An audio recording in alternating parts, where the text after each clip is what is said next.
Assalamualaikum warahmatullahi wabarakatuh. Di video kali ini kita akan membahas tentang peralatan tangan.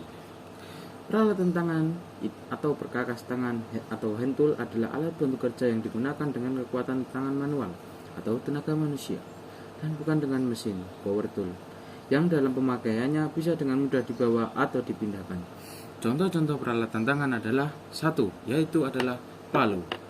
Ini palu contohnya. Palu atau martil umumnya digunakan untuk memaku, memperbaiki suatu benda, penampakan logam, dan menghancurkan suatu objek. Palu terdiri dari dua bagian, yaitu kepala, ini kepalanya, dan tangkai, ini tangkainya atau gagang untuk dipegang ya. Palu memiliki variasi bentuk dan fungsi, diantaranya palu paku, palu bulat, dan palu karet, palu plastik, dan palu tembaga. Contoh yang kedua adalah kunci pas. Kunci pas setelah ini contohnya, kalau nggak salah.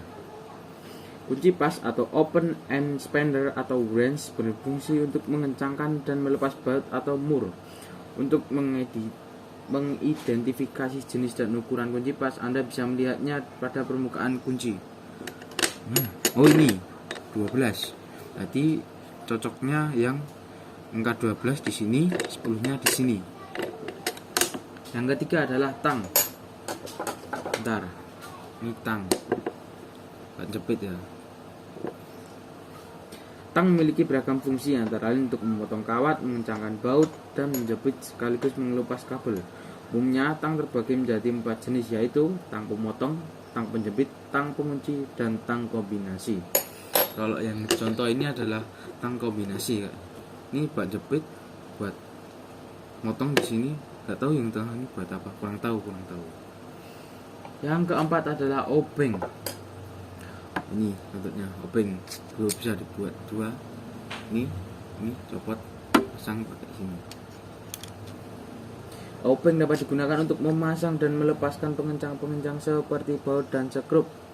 Obeng terdiri menjadi dua jenis, diantaranya obeng standar untuk melepaskan dan memasang skrup kepala bercelah atau slotted.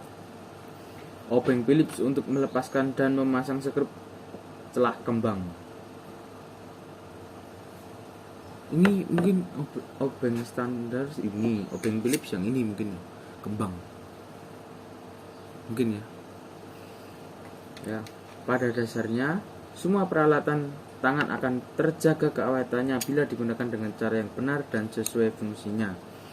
Sangat penting bagi perusahaan untuk memberikan pelatihan pada pekerja yang telah tentang memilih alat yang tepat, bagaimana menggunakan alat yang benar, dan bagaimana mengidentifikasi ketika alat itu perlu diperbaiki.